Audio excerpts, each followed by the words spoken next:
Hey guys, Facundo Micey here with Android Police. In my hand I got the Galaxy S9 and the iPhone XS. Let's compare the two and see which one comes out on top. First off, both phones look marvelous. Even though they both have the same form factor as their predecessors, they're still in my top 5 for the best looking phones of 2018. The Galaxy S9 has a pebble style look and is a bit more comfortable to hold than the XS thanks to its more excessive all around curvature. However, the XS does feel a bit more premium because of the stainless steel frame and the gold color finish, but I still think the S9 wins this category only because the XS has a camera bump, overly sized notch, and no headphone jack. The S9 does have a headphone jack and doesn't have a notch or a camera bump. Since both phones have a glass back, you're bound to obtain a slippery hold and a few fingerprint smudges, so don't forget to pick up a skin from Dbrand to fix those two issues. I'm a huge fan of the newly released Biometrics series, so I slapped that skin on both flagships. In my opinion, it gives any device a professional look and a bit of style thanks to the hexagon pattern. I'll drop a link right below that like button if you want to check it out. For the display, it's pretty obvious that the Galaxy S9 is the better option. It's higher in resolution, doesn't have a notch, has a better pixel density, and according to GSM Arena, it even has a similar screen to body ratio to the XS. Still, that's not to say that the XS has an unattractive screen. The panel is Super AMOLED like on the Galaxy S9, and thanks to that fact alone, the screen looks really good at around 1080p. Now when you want to unlock the devices with biometric methods, the iPhone uses Face ID only, while the S9 has facial recognition, an iris scanner, and a fingerprint scanner. A lot more options, but which of the two smartphones will give you an easier time with the unlocking process? Well, when comparing facial recognition, the iPhone comes out on top. It recognizes and unlocks a lot faster than the S9 and is way more secure. Same goes with the comparison of the iris scanner and Face ID. However, when comparing the fingerprint sensor on the S9 with Face ID on the XS, the fingerprint scanner comes out on top only because with Face ID, you need to stare directly into the phone for it to recognize your face, and when you unlock the phone, you'll still be on the lock screen, so you'll need to swipe up to go to your home screen. With the fingerprint scanner, you just need to tap and hold it once and you're already on your home screen. As for the software, this one's a tough one to generalize since each phone is running a completely different platform and they both have their ups and downs.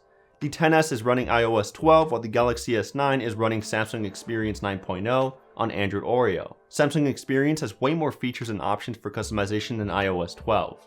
For example, there's a feature called Separate App Sound to play Spotify media just on my Bluetooth speaker while everything is piped through my phone. The theme store to customize the icons, always on display and overall theme. Smart Select to capture certain areas of the screen. The always on display to quickly check my notifications and the time without having to turn on the screen. Secure folder to make any file or app private. Good Lock 2018, which is a gem mine for customization, and more. I can go on and on, but you get the point.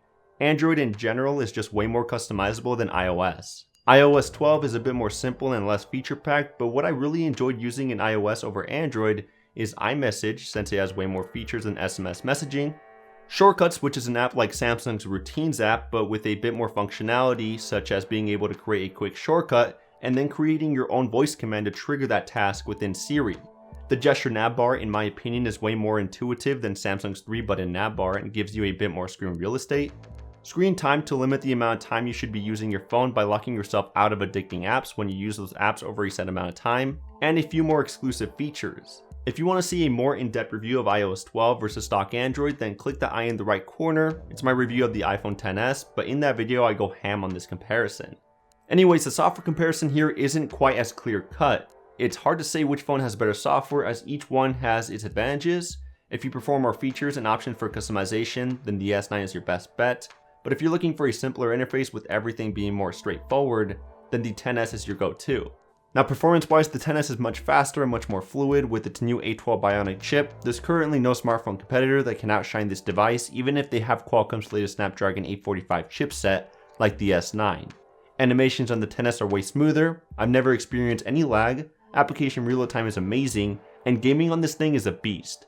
Still, that's not to say that the S9 is a choppy, slow device. The bump in performance on the XS is just more visible when comparing the two phones side by side. Moving on to the cameras, the iPhone XS features a dual camera setup while the Galaxy S9 has a single camera with dual apertures. However, if you get the S9 Plus, you can also have a dual lens. When comparing pictures, both phones provide solid results. Photos taken on each device, no matter the situation, provide plenty of detail, have great dynamic range, and do great with nighttime shots. I will say that the XS offers much more natural looking colors with smart HDR. Photos on the S9 have an increased shadow effect and are a bit more sharpened. However, pictures taken on the iPhone's front facing camera are a bit smoother, giving my face a beautified effect by default, which is weird because I've never seen a manufacturer take this route. Therefore, the S9 selfie cam will provide more accurate results. Probably the biggest thing that Apple made a huge deal about within their camera app is a new feature to allow you to control the artificial bokeh effect within a picture taken in portrait mode. So you can change the dynamic depth of field from anywhere between f1.4 to f16. It works extremely well and does a great job of not blurring the edges of the subject. The S9 has a similar feature called light focus, but it doesn't work as well. As for the battery, I found the iPhone to be the better option. Even though it has a bit less battery capacity than the S9, I saw a screen on time of around 6 hours, while the S9 only got me around 3 to 4 hours. Sometimes it wouldn't even last an entire day if I started to use my social apps more heavily. It's probably because of the higher resolution display and the heavy Samsung UI. Plus the standby time on the iPhone is unbeatable. If I forget to charge the phone overnight, I can still use it in the morning where I left off.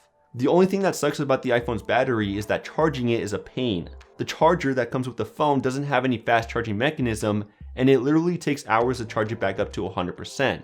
Samsung on the other hand provides Quick Charge 2.0 out of the box, so you can fully juice up the phone in around an hour and 30 minutes. So the iPhone has better battery life with better standby time, but the S9 has fast charging mechanism out of the box, and by the way, both phones have wireless charging. It is worth noting that both phones have Bluetooth 5.0, NFC, water resistant with an IP68 rating, contactless payment methods for terminal types, and support for all 4 major US carriers. Features that I didn't mention before that the Galaxy S9 has and the XS doesn't have include expandable storage, a few more color options, and a heart rate sensor which can also measure your blood pressure. The XS on the other hand has dual SIM support, can be upgraded to 512GB of internal storage with the S9 only having up to 256GB, and a mute switch which is perfect for classrooms or the movies. Finally, let's talk about pricing. The Galaxy S9 is the cheaper option here since it's been out for a longer amount of time. On Amazon, it's going to cost you a starting price of around $500 for the 64GB version, and you can get the S9 Plus for about $100 more. The iPhone XS will probably break the bank with a starting price of $1,000 for the 64GB version, not to mention that the XS Max has a starting price of $1,100. This is such a huge difference in pricing that the S9 literally cuts the price in half. Plus the Galaxy S9 provides a similar experience with the exception of slightly slower performance and an average battery life, and it even has a better display, no notch, a fingerprint sensor, and a headphone jack, which is rare nowadays. For the iPhone XS, you're paying some big bucks for that A12 Bionic chip, which provides the best performance in any smartphone yet, iMessage, that premium build material, and the brand. Personally, the Galaxy S9 seems like the obvious choice, but maybe not for someone who's in the Apple ecosystem. So for that reason, I'm going to let you decide which is the better option. You've seen the pros and cons of both phones and heard my opinion. Now it's up to you to decide if there's a feature that is a make it or break it deal. That's it for this video. Let me know in the comments which smartphone you enjoy more. Don't forget to check out dbrand.com for some amazing skins. Make sure to give this video a huge thumbs up if you enjoyed it, and I'll see you guys in the next one.